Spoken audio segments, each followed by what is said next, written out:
Verdi, The Story of the Little Boy Who Loved the Hand Organ, by Thomas Tapper. Giuseppe Verdi. The picture on this page is of the house wherein a great composer was born. Of course, one is not born a great composer. He has to become that. So at the moment this story begins, there is, within this house, a little boy quite like any other boy. He loved to play and to make a noise and to have a good time. But most of all, what do you think he loved? A hand organ. Whenever the organ man came into the village of Roncole in Italy, where Verdi was born, October 10th, 1813, he could not be kept indoors. But he followed the wonderful organ and the wonderful man who played it all day long, as happy as he could be.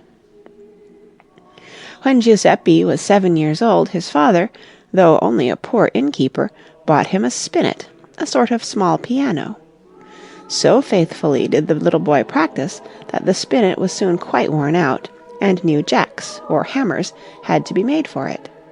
This was done by Stephen Cavalletti, who wrote a message on one of the jacks telling that he made them anew and covered them with leather and fixed the pedal, doing all for nothing, because the little boy, Giuseppe Verdi, showed such willingness to practice and to learn.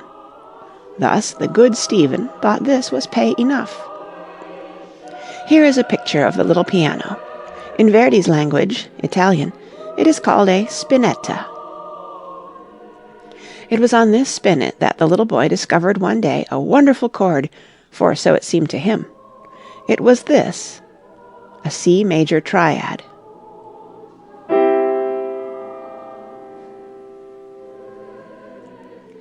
The tones delighted him, and he pressed the keys over and over again to drink them in. But the next day, when he sought again the keys which made the lovely sound, he could not find them. This made him so impatient, and finally so curious, that he began to break the spinet to pieces with a hammer. Fortunately, the noise he made brought his father into the room, and the spinet was saved. When Giuseppe was making his first attempt to find beautiful chords on the spinet, he was, as we have said, 7 years old. That was in 1820. When he was 10 years old, what year was that? Giuseppe became organist at the old church of Roncole. Truly a little boy for so great a position. One day he scratched his name on the woodwork. Here is a picture of the organ. Here is the scratching of his name. And here is the way he wrote his name as a man. And here is a picture of Verdi's signature and a little piece of his music.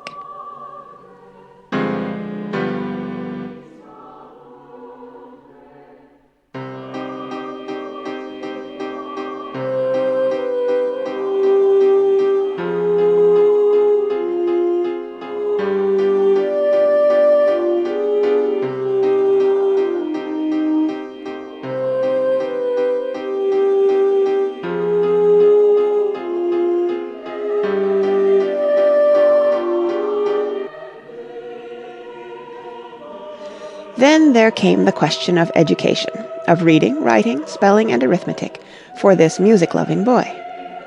The Verdis wanted Giuseppe to grow up as he should, so it was arranged for him to go to school in the neighbouring town of Busseto. A cobbler lived there, who was a friend of the family, and with him Giuseppe went to live, having board, lodging, and tuition at the school, and all for 6 cents a day.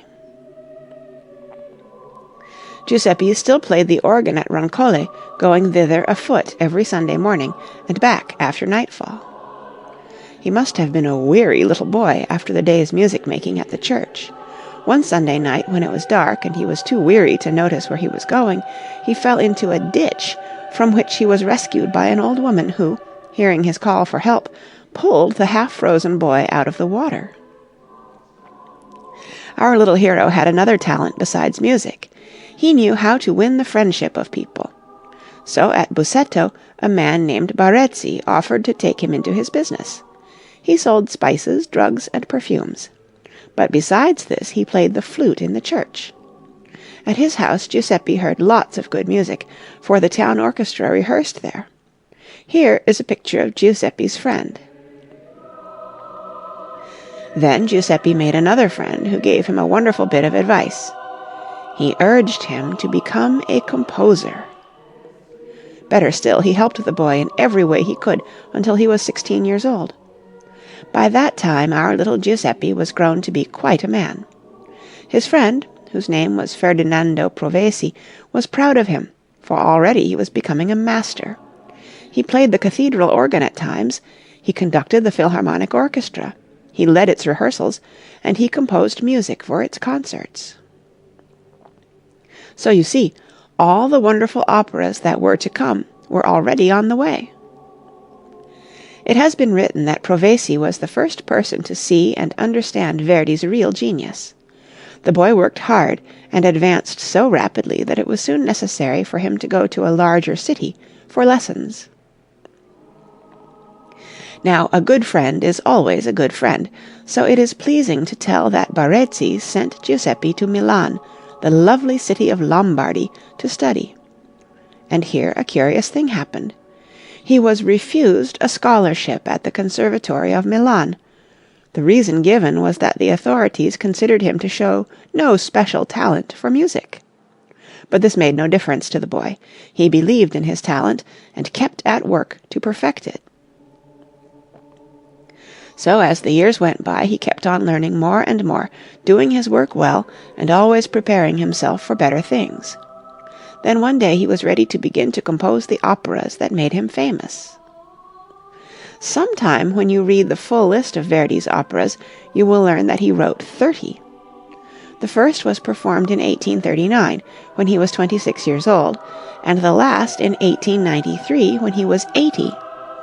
You will not need to remember the titles of them all, but you must know the names of the great ones, for one day you will see and hear them performed. Here are the principal ones: Ernani, La Traviata, Aida, Rigoletto, Sicilian Vespers, Masked Ball, Il Trovatore, Othello, and Falstaff. Do you know that of one of Verdi's operas the scene is laid in our country? The Masked Ball was first entitled Gustavo III, but the authorities would not allow reference to certain political matters in it. Therefore the libretto, or story, of the opera was changed, and the scene laid in Boston, Massachusetts. One of the characters was the governor of Boston, a humorous matter to us, for there never was any such official. Another famous opera by Verdi, the scene of which is laid in a foreign country, is Aida. It was written for the Khedive of Egypt, and first performed in Cairo in 1871, when the composer was 58 years old. After Verdi had composed Aida, he wrote no more operas for 16 years.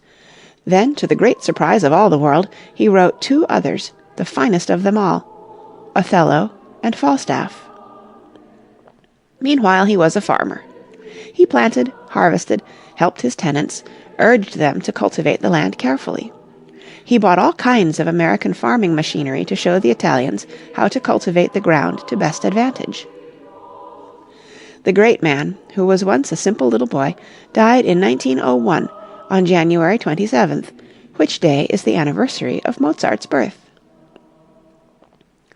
All his life long Verdi had succeeded, doing a little more and a little better each year, so that at the end of his life he was able to do a truly wonderful thing, namely, to build a home where musicians, who had not succeeded in life, could find a comfortable abiding place in their old age. In this house are many souvenirs of the great Italian. Here, too, is the tomb of Giuseppe Verdi. Verdi was loved by his fellow countrymen. His music is their joy, and ours, and will so remain for years to come, perhaps forever. The great sculptor, Vincenzo Gemito, has molded wonderful bronze busts of Verdi, which shows us how the little boy of Roncole grew to be a man of world renown. Some facts about Giuseppe Verdi. Read these facts about Giuseppe Verdi and try to write his story out of them, using your own words.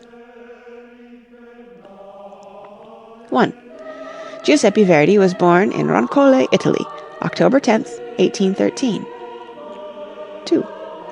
He began to learn the spinet when he was 7 years old. 3. The spinet is an early form of the piano. 4.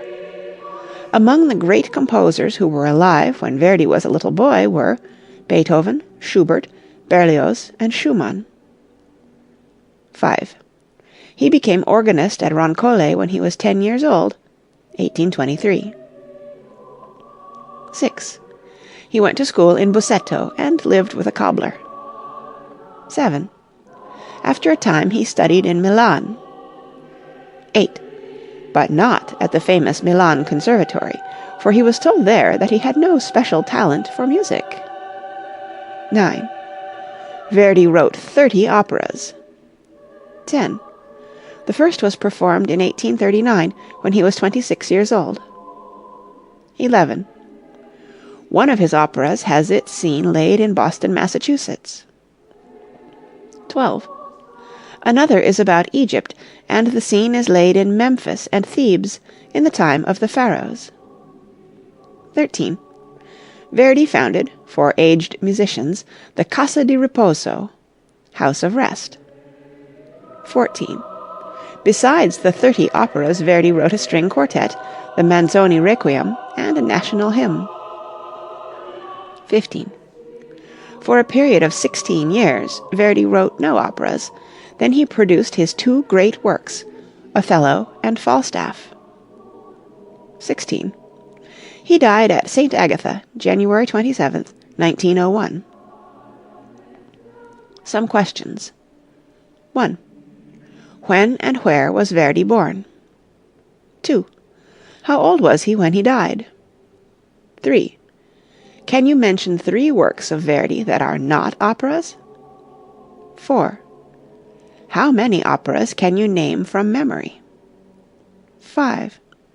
What instruments did Verdi play as a boy? 6. What was the title of Verdi's first opera? 7. The title of his last 2 operas. 8. What did Verdi love to do besides compose music?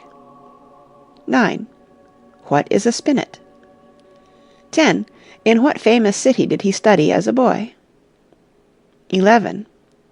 How many operas in all did Verdi compose? 12. Where is the scene of Aida laid? 13. To what did Verdi devote his fortune? End of Verdi, the story of the little boy who loved the hand organ.